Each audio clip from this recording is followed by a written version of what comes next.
नमस्कार, मैं हूं संजय शर्मा। आप देख रहे हैं 4 PM न्यूज नेटवर्क। आज की सारी बातचीत केंद्रित है एक ऐसे शानदार पत्रकार पर जिनकी लेखनी का पूरी दुनिया लोहा मानती है। दुनिया के बड़े-बड़े अखबारों में उनके लेख छपते हैं। कई दशक से वो भारत की राजनीति पर निगाह रखे हुए हैं। अनिल शर्मा जी हैं, जयपुर में रहते हैं और बहुत अच्छा बोलते हैं। मैंने उनसे जानना चाहा कि प्रधानमंत्री ने जो भाषण दिया, उसमें देश के बुनियादी मुद्दे कहाँ थे? भारत में जो आर्थिक विषमता चल रही है, अब तो दुनिया कहने लगी है कि भारत एक खतरनाक मोड़ पे पहुंच गया है। 80 करोड़ लोगों को जहां पे 2 वक्त का राशन देना पड़ रहा हो क्योंकि उनके पास खाने के पैसे नहीं है, वो देश किस हद तक परेशानी में आ सकता है, इसकी सहज कल्पना की जा सकती है। बड़े बड़े टीवी चैनलों पे, बड़े बड़े अखबारों में ये खबरें गायब रहेंगी, कोई सवाल नहीं पूछेगा। अनिल शर्मा जी ने भी कहा कि बांग्लादेश ऐसा देश, छोटा देश हमको आंखें दिखाने लगा। हम विदेश नीति पर फेल हो गए, हम आर्थिक नीति पर फेल हो गए, लेकिन हमारे प्रधानमंत्री कहते हैं हम तो विश्व गुरु बनने जा रहे हैं। गोदी मीडिया कहता है कि पूरी दुनिया उनका अनुसरण कर रही है। हकीकत यह है कि आजादी के बाद से देश विदेश नीति में भी इतने खतरनाक मोड़ पर कभी पहुंचा नहीं। बहुत शानदार बातचीत है। आप पाएंगे कि बहुत सारे तथ्य हैं इसमें। रिक्वेस्ट है पूरी बातचीत सुनिएगा, चैनल को सब्सक्राइब और ज्वाइन करिएगा। चलते हैं अनिल शर्मा जी के पास। 4 PM न्यूज नेटवर्क में स्वागत है अनिल शर्मा जी आपका। बहुत दिनों बाद हम लोग बातचीत कर रहे हैं। आप भारत और विदेशों में कहीं घूम फिर के लौट के आए, तो मुझे लगा कि आज आपसे मैं कुछ चर्चा करूं। और मेरा सौभाग्य है कि आप मेरे साथ बातचीत कर रहे हैं आज, क्योंकि आप एक ऐसे पत्रकार हैं जिनको जितना हिंदुस्तान में लोग सुनते हैं, उतना ही विदेशों में भी पढ़ते हैं। तो आपके आर्टिकल पूरे दुनिया में गूंजे रहते हैं, तो मेरा सौभाग्य है कि आज आप मेरे साथ हैं। शुरुआत करना चाहूँगा, आपके साथ ये जानने की कोशिश करूँगा कि प्रधानमंत्री जी ने जो संसद में बोला और राहुल गांधी ने जो बोला, अगर मैं आपसे कहूँ कि तुलनात्मक रूप से बताइए कि संसद में जिस मुद्दे पे प्रधानमंत्री को बोलना था, देश के जिन बुनियादी मुद्दों पर बोलना था, देश की जिन समस्याओं पे बोलना था, प्रधानमंत्री क्या उन तक उन मुद्दों को छू पाए? और ये नेहरू को कब तक कोसेंगे प्रधानमंत्री जी, भारतीय जनता पार्टी? नेहरू से आगे बढ़ेंगे या नहीं बढ़ेंगे? क्योंकि आपने तो अनिल जी पूरा काल देखा है, नेहरू की किताबें पढ़ी हैं, उन पे शोध किए हैं, आपने लिखे हैं, आर्टिकल लिखे हैं। क्या हो गया है प्रधानमंत्री जी को? नेहरू नेहरू नेहरू इसके अलावा कोई सोचता नहीं है। तो इंदिरा जी, राजीव, राहुल, कुछ कुछ ठोस मुद्दे पर बात होनी चाहिए थी। क्या लगा आपको संसद में बात हो पाई वो? संजय जी, मैं सही बोलूंगा, मुझे वो भाषण बहुत बोरिंग लगा। और आप हिस्ट्री में बात करते हैं, सो आपने प्रियंका गांधी का भाषण उससे पहले सुना है। प्रियंका गांधी ने बात पहले ही कह दी थी कि आप 1921 की बात करेंगे और नेहरू जी को ले आएंगे बीच में। आप वर्तमान की बात क्यों नहीं करते और आगे की बात क्यों नहीं करते हो? और मोदी जी उसके बाद भी उसी को लगाए रहे। और आप देखिए संसद में कितनी कितनी देर के लिए आए फिर टोटल मिला के। अगर आप पूरा सेशन देखेंगे, उस सेशन में कितनी बार आए हैं वो। तो उन्होंने, मुझे लगता है प्रियंका गांधी जो पहले बोल के गई थी, शायद उसको भी नहीं सुना, क्योंकि उन्होंने पहले ही कह दिया था नेहरू जी को। अब आप नेहरू जी पे पहुंच जाते, 1921 की बात करने लग जाते। वर्तमान की बात कौन करेगा? आगे की बात कौन करेगा? आपकी सरकार को आगे देखना है, पीछे देखना है। पर ये हमारी बीजेपी की खासियत है, हर चीज को पीछे मुड़ के देखते हैं। आप बताइए, अजमेर दरगाह को देखने लग गए, 800 साल पुराना अजमेर दरगाह, उसको ढूंढने लग गए। ये सब इलेक्शन के में काम करते हैं, इनको पता है पोलराइजेशन होता है, वरना क्या मतलब है? आपने एक क्वेश्चन और पूछा मेरे से बीच में। मैं बोलूंगा राहुल गांधी का भाषण बेटर था, पर मेरा मानना है जिस तरह से प्रियंका गांधी ने पिकअप करा, पहला भाषण, डेब्यू भाषण लोकसभा में, शुरू में कुछ घबराई हुई सी दिखी, पर बाद में उन्होंने बड़ा सदा हुआ भाषण दिया। और कहीं ना कहीं उसमें दादी की जो झलक थी वो आ रही थी। चश्मा का स्टाइल वही, पकड़ने का बीच बीच में स्टाइल वही चश्मे को। तो ऐसा लग रहा था कि दादी की कुछ झलक आने लगी है उनमें। अब घबराई शुरू में, मुझे पता है, पर मैं मानता हूं कि अगर आप मेरे से पूछें कि किस किस के भाषण अच्छे थे, तो मैं रेट करूंगा प्रियंका का बहुत अच्छा था, राहुल गांधी का अच्छा था। महुआ मोइत्रा को मैंने देखा है कि उनका भाषण हर समय अच्छा रहा है। प्रधानमंत्री जी तो जो रटी रटाई चीजें, उनके अलावा वो कुछ बोलते ही नहीं है। और नेहरू, इंदिरा गांधी, राजीव गांधी, इनसे ऊपर उठ ही नहीं पाते। आप ये बताइए आज हिंदुस्तान की हालत क्या है और मैं उसके लिए क्या कर रहा हूं। आज भी आप 80 करोड़ लोगों को अनाज दे रहे हैं, मतलब हालत खराब है अभी भी। आप क्या 140 142 करोड़ लोग होंगे हिंदुस्तान में, उसमें से 80 करोड़ को आप राशन दे रहे हैं। और आप तो चुनावों की बात करते थे, चुनावों के बाद भी चालू है। मतलब ईमानदारी से हमारी इकोनॉमी की हालत भी खराब है। और वो जीडीपी फिगर्स में आ गया, 5.4% की रफ्तार से जीडीपी बढ़ी, जो पिछले 21 महीने में सबसे लोएस्ट। और इसमें एक चीज ऐड और करना चाहूंगा संजय जी, मैं, अगर आप 2 मिनट और मुझे दें। इसमें सबसे कम किस चीज की है? मैन्युफैक्चरिंग सेक्टर की। नौकरियां वहीं से मिलती हैं। बेरोजगारी जो है, अगर मैं सीएमआई की स्टडी को पढ़ता हूं, centre for monitoring of Indian economy, जो एक संस्था है, प्राइवेट है, उन्होंने आज बोला है 7.7% के आसपास बेरोजगारी। 7.7% नंबर बहुत बड़ा होता है। ये समझना पड़ेगा। आईएलओ की रिपोर्ट आई थी, इंटरनेशनल लेबर ऑर्गेनाइजेशन की रिपोर्ट थी मार्च में। उन्होंने कहा था 83% बेरोजगारी में वो लोग हैं जो 19 से 29 साल की उम्र में आते हैं। आप पढ़िए और समझिए इस देश का कितना आप बर्बाद कर रहे हैं। ये नहीं है मैं प्याज नहीं खाती हूं, वेजिटेबल प्राइसेस का आप देखिए, सबसे ज्यादा सब्जियों के दाम बढ़े हैं। और सब्जियों के दाम बढ़ के पहुंच गए 41%, पिछले करीब 40 महीने में बढ़े हैं।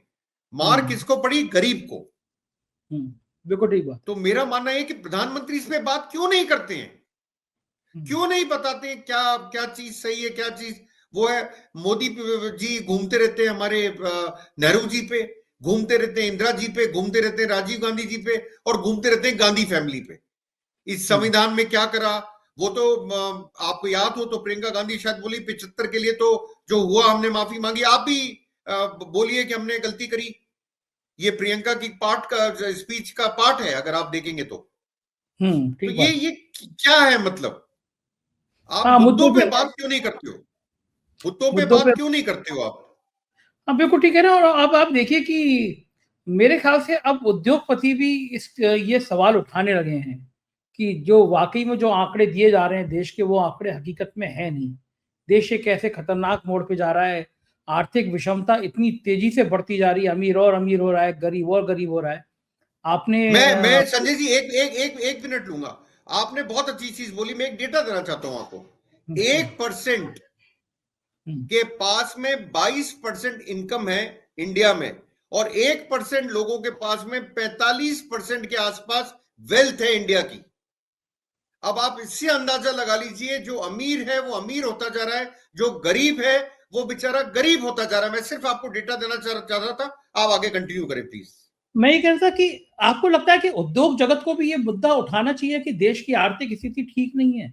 अगर देश ही गड़बड़ा जाएगा तो ये उद्योगपति, नाम मात्र उद्योगपति भले पैसे वाले हो जाए, लेकिन सामान्य उद्योगपति जो है, जो अभी आगे बढ़ने की श्रेणी में आ रहा है, उसके लिए तो बहुत बड़ी परेशानी पैदा हो जाएगी। और शायद किसी अखबार ने छापा भी, हिम्मत भी करी इस तरह की किसी उद्योगपति के दर्द को बाहर लाने में। तो क्या वास्तव में देश में खतरनाक हालात पैदा हो रहे हैं? विशेष साइकिल बन गई। मैं आपको बताऊं, अगर आप देखें जो साइकिल है विशेष बन गई। ये क्लेम करते हैं कि हम वी शेप इकोनॉमिक ग्रोथ कर रहे हैं। वी शेप होता है जब आप रिसेशन, जो मंदी के बाद में आपकी जो इकोनॉमी ग्रो करती है, वो पहले तो नीचे गिरती है, फिर वी शेप में, अंग्रेजी के वी में, वो वापस ऊपर चढ़ना शुरू करती है। हम नहीं कर रहे हैं, और यही हमारे लिए बहुत प्रॉब्लमेटिक होगा। ये चीज समझना पड़ेगा मोदी जी को भी, और खास तौर से निर्मला सीतारमण जी को भी। ये नहीं चलेगा कि साहब मैं तो प्याज लहसुन खाती नहीं, मुझे भाव नहीं पता।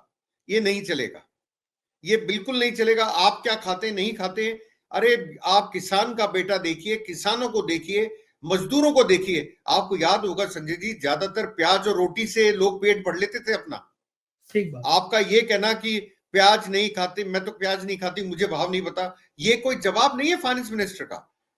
ये अहम दर्शाता है आपका, ये दिखाता है आप कितने ज्यादा अहम में हैं। और यही उद्योगपति समझाने की, कुछ उद्योगपति में ही मैं बोलूंगा आपको हालत है, सब में नहीं है। आप जानते हो कईयों के ऊपर तो मैं डायरेक्टली नहीं बोलूंगा, पर कईयों पे तो एलिगेशन लगे कि मोदी जी का हाथ उनके सर पे है। हाँ, ये तो पार्लियामेंट में भी उठता है। अंबानी अडानी दोनों के लिए कहा जाता है, बिल्कुल सार्वजनिक रूप से कहा जाता है। आप देखिए, जयपुर में एक शो हुआ जिसका नाम था राइजिंग राजस्थान। एमओयू तो 35 लाख करोड़, आप उम्मीद कर सकते हो 35 लाख करोड़ के एमओयू साइन करे। अरे भैया, धरातल पे मेरे को पता है क्या होगा। लोग जमीन ले लेते हैं, उसके बाद बेच जाते हैं, या वो प्रोजेक्ट आता ही नहीं है, या एमओयू खड्डे में चले जाता है। उसमें प्रधानमंत्री आए, गिने चुने 5 या 6 इंडस्ट्रियलिस्ट आए यहां पर, बड़े इंडस्ट्रियलिस्ट आपको देखने को नहीं मिले। क्यों? क्योंकि उनके ऊपर ही सर पे हाथ है। वही लोग घूम फिर के आपको दिखते हैं, वही लोग अनाउंस करते हैं। कुछ ऐसा करना पड़ेगा कि आपको एमएसएमई सेक्टर, राहुल गांधी ने बहुत अच्छी बात करी थी, आपको याद भी होगा स्पीच में, कि ये जो डीमोनेटाइजेशन हुआ था और जो इसके साथ में आपका डीमोनेटाइजेशन के साथ में जीएसटी लगा था एकदम से, उसने एमएसएमई सेक्टर की, मतलब मीडियम एंड स्मॉल एंटरप्राइज की कमर तोड़ के रख दी, बिल्कुल कमर तोड़ दी। कितने बंद हुए मेरे पास अभी रेडी डेटा अवेलेबल नहीं है, मुझे नहीं पता। डॉलर का क्या हुआ? डॉलर कभी आईसीयू में होता था 60-65 की जब रेंज में होता था, आज तो 85 होने वाला है। डॉलर का क्या हुआ? मतलब कंट्री की साख गिरी मोदी जी के हिसाब से। साख गिरी तो फिर आप विश्व गुरु कैसे बनेंगे? इसमें एक चीज और जोड़ना चाहूंगा मैं संजय भैया, अगर आप मुझे अनुमति दें तो। मैं इसमें फॉरेन पॉलिसी को भी लाना चाहता हूं जिसमें मोदी जी नहीं बोले। बांग्लादेश में क्या हो रहा है? आप यहां पे हिंदू हिंदू बोल के बहुत वोट लेते हैं, वहां के हिंदुओं पे जो अत्याचार होते हैं, क्या आपने जोर की आवाज उठाई? आरएसएस ने भी आपको बोला कि आवाज उठाओ, क्या आपने उठाई? आपको विश्व हिंदू परिषद भी बोला कि कुछ ठोस कदम उठाने पड़ेंगे, क्या आपने उठाए? वहां के हिंदुओं का क्या हो रहा है? अरे उल्टे ये हो गया, त्रिपुरा के होटलों ने मना कर दिया बांग्लादेशी को अपने यहां जगह नहीं देंगे रुकने के लिए, वहां के हॉस्पिटल्स ने मना कर दिया। ये हिंदू हिंदू क्या सिर्फ चुनावों के लिए? हमारे हिंदू भाई हैं वहां पर, कुछ तो ठोस कदम उठाइए। आप देखिए आज ये हालत है, बांग्लादेश भी हमारा एक तरह से हमारे को सपोर्ट नहीं करता, पाकिस्तान तो सवाल ही नहीं होता, चाइना नहीं करता, म्यांमार नहीं करता, नेपाल अपनी करेंसी छपवाने के लिए चाइना जा रहा है इंडिया की जगह। आपकी विश्व गुरु कैसे बन रहे हो आप? कौन से विश्व गुरु हो आप? ये मेरे समझ के परे है। मैं आपको थोड़ा सा डेविएट कर गया इशू को और फॉरेन पॉलिसी पे भी आ गया, पर ये ठीक कह रहे हैं जरूरी है जनता को जानना। बिल्कुल ठीक कह रहे हैं। और आप देखिए ना क्या हाल है, आपने ऑस्ट्रेलिया से, कनाडा से सबसे रिश्ते खराब कर लिए। ट्रंप वहां आया तो आप इतने खुश हो रहे हैं जैसे ट्रंप के आने से बाहर आ गई, लेकिन ट्रंप की जो पॉलिसी है इंडिया को लेकर जो सामने दिखती हुई नजर आ रही है वो भी कम खतरनाक नहीं है। जिस तरह से लोगों को वापस भेजने की योजना है, उनको वर्किंग वीजा नहीं मिलने की समस्या है, ट्रंप कुछ बहुत अच्छा करने वाले नहीं है, पहले भी नहीं किया उन्होंने। तो आप विदेश नीति के मुकाबले में आप खड़े कहाँ हो? आपने विदेश नीति में इतना बढ़िया काम किया कि आप जब प्रधानमंत्री थे तो आप एक बार गए विदेश में और आपने हवाई जहाज पाकिस्तान में उतार दिया कि हमें नवाज शरीफ को हैप्पी बर्थडे कहना है, गिफ्ट देने हैं उनको, और बदले में उन्होंने हमारे साथ बहुत सारे तोहफे दे दिए, आतंकी घटनाएं दे दी। लेकिन सब बड़ा सवाल ये है अनिल जी कि विदेश नीति क्या इतनी फेलियर कभी नजर आई? कोई देश, कोई दुनिया का देश हमारा इतना मजबूत साथी नहीं बना। आपने तो तमाम सरकारें देखी, आप सीनियर जर्नलिस्ट रहे हैं, क्या विदेश के मामले पे कभी कोई भारत सरकार इतनी फेल होती हुई नजर आई आपको इससे पहले? कम से कम नेबर से हमारे रिलेशंस अच्छे हुआ करते थे। बांग्लादेश से हमारे बहुत अच्छे रिलेशन थे। मैं बांग्लादेश के बारे में इसलिए पॉइंट कर रहा हूं लोगों को बार बार कि हमारे उनसे रिलेशन बहुत अच्छे थे। क्या हमारा इंटेलिजेंस फेलियर था? क्या हम प्रीएम्प्ट नहीं कर पाए कि बांग्लादेश में क्या होगा? क्या हम ये नहीं जान पाए कि हम प्रोएक्टिव नहीं थे कि हमें क्या करना चाहिए?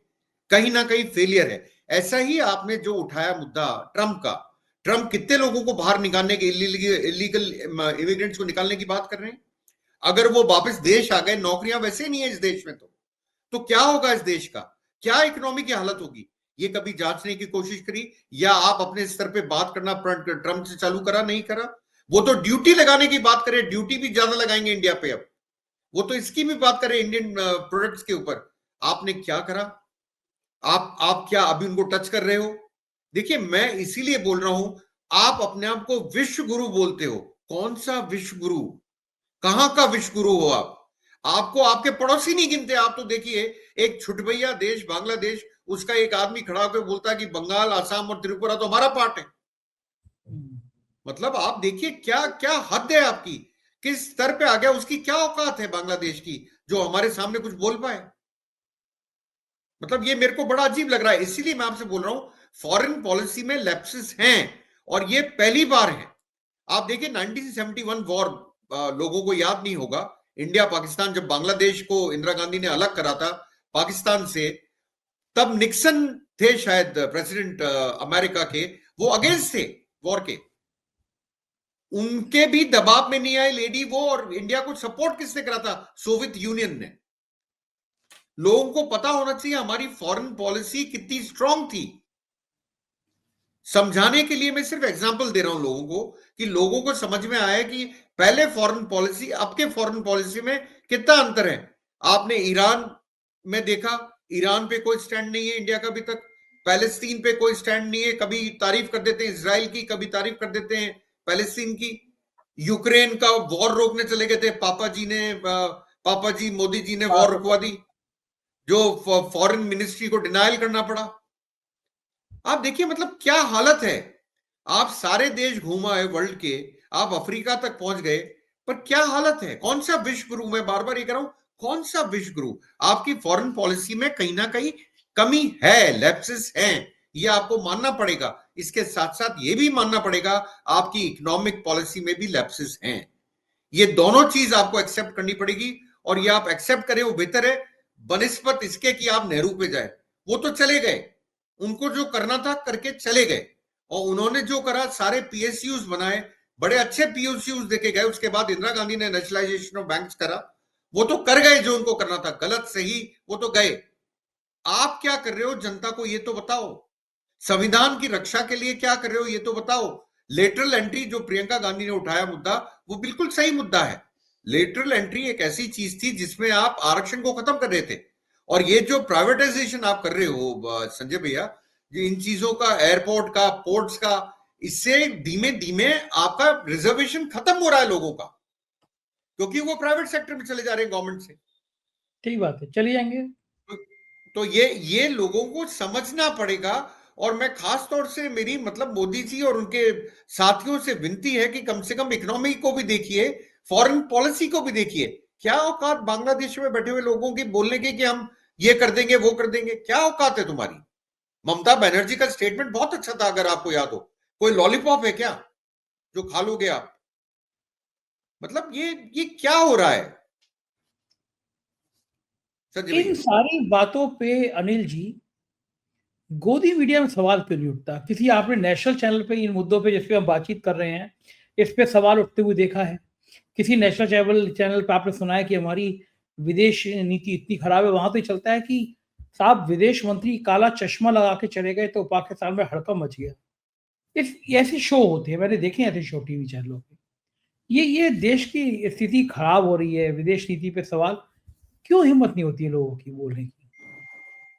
देखिए, अब आप भी जानते हैं कहां से ऑर्डर्स आते हैं और कैसे इंप्लीमेंट होते हैं। नेशनल मीडिया को, गोदी मीडिया जिनको बोला जाता है, मैं उनसे सिर्फ एक रिक्वेस्ट करना चाहता हूं, कम से कम कुछ तो सच्चाई दिखाइए। आप सच्चाई से आंखें मूंद लेंगे और लोगों के पास तक असली कब, ये तो आप जैसे लोग हैं जो खड़े हैं, मैं आपको सही बोल रहा हूं संजय भैया, जो मौका दे रहे हैं हमारे जैसे लोगों को बोलने का। हमारे पास कोई प्लेटफॉर्म नहीं है, आप हो, आपका बड़ा प्लेटफॉर्म है, हम तो, आप हमें बुलाते हो, इसके लिए बहुत बहुत धन्यवाद। हम बोल भी पाते हैं, इसके लिए आपका शुक्रिया बहुत बहुत, मैं मतलब दिल से धन्यवाद करना चाहता हूं आपको कि बड़ी आप कैसी आप बातें कर बुलाते रहे हैं हो। अनिल जी, आपकी आपके लिखे हुए शब्दों को पूरी दुनिया में पढ़ा जाता है। आप इतने सीनियर जर्नलिस्ट फिर के नॉलेज रखते हैं आप, इतना ज्ञान है आपके फिर पास। भी संजय भैया, मतलब ये चीजें जनता के सामने लाना बड़ा जरूरी है। मतलब आप, अब मैं जातिगत जनगणना की बात भी कर ली, सब हो गई, उन्होंने बात कर ली कि ये बटेंगे तो कटेंगे, ये बातें भी हो गई। ये सब बातें एक लेवल तक ठीक होती है। इस देश को अगर तरक्की करानी है आपको, तो ये बातें नहीं चलेगी। देखिए, अनऑर्गेनाइज सेक्टर जो हमारा होता है, जिसमें लेबर क्लास होता है और रेडी वाले होते हैं जिनको हम काउंट नहीं करते, उन बेचारों की क्या हालत है आजकल। क्या हमारे पास वेंडर पॉलिसी है? इकोनॉमिक्स पे आ गया वापस में, नहीं है स्टेट पे, स्टेट्स में नहीं है वेंडर पॉलिसी। क्या उनकी रक्षा के लिए हमारे पास कोई सुरक्षा कवच है? नहीं है। क्या सब पीएफ में आते हैं? नहीं आते हैं। उनकी ठीक है। जिंदगी का दो रोटी कमाना भी बड़ा मुश्किल होता है। ये समझना पड़ेगा, क्या आपने कोई सुरक्षा कवच बनाया उनके लिए? क्या आप सोच रहे हो, या आप सिर्फ नेहरू जी को याद करो कि नेहरू जी ने क्या करा? अरे नेहरू जी, मैं बता रहा हूं, या आज की पॉपुलेशन में, क्योंकि हम यंगेस्ट हैं देश, अगर आप देखें तो one of the youngest countries है जहां पर यंग पॉपुलेशन ज्यादा है। आप मुझे बताइए कितने लोग राजीव गांधी को भी जानते होंगे आज की तारीख में? इंदिरा गांधी और नेहरू तो ये तो बड़े पुरानी बात हो गई। आप आज की वर्तमान की बात क्यों नहीं करते कि मैं ये करने जा रहा हूं, मैं ये करने वाला हूं? ये बात क्यों नहीं करते? एक मिनिस्टर बात करता है, मैंने देखा है, वो है नितिन गडकरी। बाकी मुझे कोई दिखता ही नहीं है। अब संविधान में कितनी बार सरकारें गिर रही, यही काउंट करते रह जाओ। पहले आपने कितनी गिराई ये बता दो। पैसों के दम पे आपने कहां सरकारें गिरा दी? गोवा मुझे याद आता है। मणिपुर में क्या हो रहा है, मेरे को आप जवाब दें। हाँ, जवाब कुछ जिक्र ही नहीं बांग्लादेश तो मणिपुर बहुत दूर का है, बांग्लादेश तो का। बहुत दूर है संजय भैया। हमारे मणिपुर में क्या हो रहा है? क्या प्रधानमंत्री एक बार भी गए वहां पर? जाने का सच्चाई है सोचा वो भी नहीं गए। मणिपुर का मान नहीं बोल पा रहे हो। मैं वही तो कह रहा हूं, पूरी स्पीच में आप म को ढूंढ लीजिए, मुझे बता दीजिए। आप पहले कहा करते मोदी है तो मुमकिन है, एक अकेला सब पर भारी। वो मणिपुर में क्या हो रहा है? वो तो आपका स्टेट है एक, उधर आप क्या कर रहे हो? ये क्वेश्चन है जो, जिसके मैं मानता हूं विपक्ष को भी जवाब मांगने चाहिए सरकार से। सही बात ये है, बिल्कुल। जर्नलिस्ट ही नहीं मांगेगा, ये विपक्ष भी मांगेगा, विपक्ष का भी रोल है।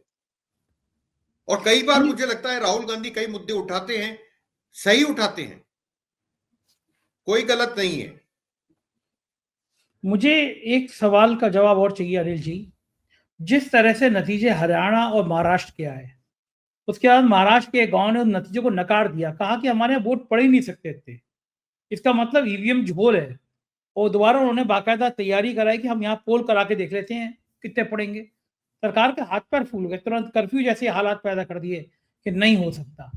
और उसके बाद ये क्रांति फैल गई, कई गांवों में ये बात आई। इसका मतलब कि देश में ईवीएम के खिलाफ एक आवाज उठने लगी है, लोग मानने लगे कि कहीं कुछ झोल है। आपको क्या लगता है कि जिस हिसाब से जमीन पे रिजल्ट कुछ और दिख रहे होते हैं और अचानक एक तूफान की तरह से ईवीएम में इनके वोट निकल आते हैं, आपको लगता है कि ईवीएम के खिलाफ एक बड़ी आवाज उठनी चाहिए, अब समय आ गया है? संजय भैया, मुझे ईवीएम का नहीं पता, मैं महाराष्ट्र भी था, मैं हरियाणा भी था, आपको बताता हूं। मैं कवरेज के लिए कुछ एरियाज को कवर करा था ना। तो मैं हरियाणा के रिजल्ट्स को मानता हूं कि मेरे ऊपर से निकल गए, बिल्कुल साफ बोलूंगा। मेरी बड़ी हार थी, क्योंकि मैंने भी माना था कि वहां पे कांग्रेस सीट्स निकाल लाएगी। मुझे रीजन आज तक समझ में नहीं आया। महाराष्ट्र में गया था, महाराष्ट्र में मोदी जी की और अमित शाह की सभाओं में लोग नहीं आ रहे थे, बिल्कुल नहीं आ रहे थे। देखिए, ईवीएम गड़बड़ है नहीं है, ये तो साइंटिफिकली प्रूव करना पड़ेगा। मैं ये जानता हूं, आपने बोला कुछ झोल है, मैं बोलूंगा बिल्कुल कहीं ना कहीं झोल दिखता है। उसका कारण मैं आपको बताता हूं। देखिए, आप जब वोट डालने जाते हैं तो रियल टाइम काउंटिंग होती है वोट्स की। संजय शर्मा वोट डालने गए, टिक लगा, ईवीएम पे आपका नाम आ गया, वीपैट पर्ची निकली, वीवीपैट या नहीं निकली दैट इज डिफरेंट, पर आपका नाम उसी टाइम आ गया। Total vote poll still Sanjay Sharma came to the polling station, उनके पास फिगर होता है। वो फिगर हमें मिलता है 5 बजे, एक फिगर मिलता है, रात को 11 बजे एक फिगर मिलता है, अगले दिन हमें तीसरा फिगर मिलता है। और उसमें बढ़ोतरी भी 1-8% की नहीं होती है। आप देखिए, झारखंड में बढ़ोतरी हुई 1% या 1.5% की, महाराष्ट्र में 7 या 7.5% की हो गई। झारखंड में कौन जीता और महाराष्ट्र में कौन जीता? तो कहीं ना कुछ झोल तो दिखता है। अब ये ईवीएम है या कुछ बड़ा खेल है, ये मेरी समझ के परे है। अरविंद केजरीवाल ने भी मुद्दा उठाया, उन्होंने मुद्दा जो है दूसरे ढंग से उठाया। उन्होंने कहा कि लोगों के नाम काटे जा रहे हैं, जहां पे बीजेपी सपोर्टर्स नहीं है वहां नाम काटे जा रहे हैं। तो क्या ऐसा कुछ होता है? आपने बोला वो कर्फ्यू लगा एक महाराष्ट्र के गांव के अंदर, बिल्कुल सही बात है। और वो दूध का दूध और पानी का पानी हो जाता अगर ऐसा होता तो, पर वो होने कहां दिया गया? क्योंकि डर था। डर ये था कि जितने वोट पड़े थे उससे ज्यादा वोट काउंट हो जाते हैं। हाँ, असली डर यही था। ये लोकतंत्र के लिए ठीक नहीं है संजय जी। क्योंकि मैं जानता हूं रियल टाइम, आप जब पोलिंग स्टेशन पे पता करने जाते हो एज ए रिपोर्टर, किसी भी बूथ पे आप पूछते हो तेरे क्या वोटिंग हुई, वो आपको हैंड टू हैंड बता देता है। और ईवीएम में ये तो बैलेट पेपर के टाइम बता देता था, अब तो हाँ, ईवीएम है। अब तो बहुत सही बात, आसान है बताना आपको ठीक बात कि है। अगर क्यों झोल इतना करना। इतना। इसलिए कुछ झोल तो होगा, मैं मानता हूं। और राजीव कुमार जी, मैं कहता हूं ऐसा ऐसा कोई चीफ इलेक्शन कमिश्नर नहीं आया साहब। आपको याद होगा सेशन ने क्या कहा था जब वो बने थे, उनको लोग आज तक याद करते। उन्होंने कहा था आई ईट पॉलिटिशियंस फॉर ब्रेकफास्ट।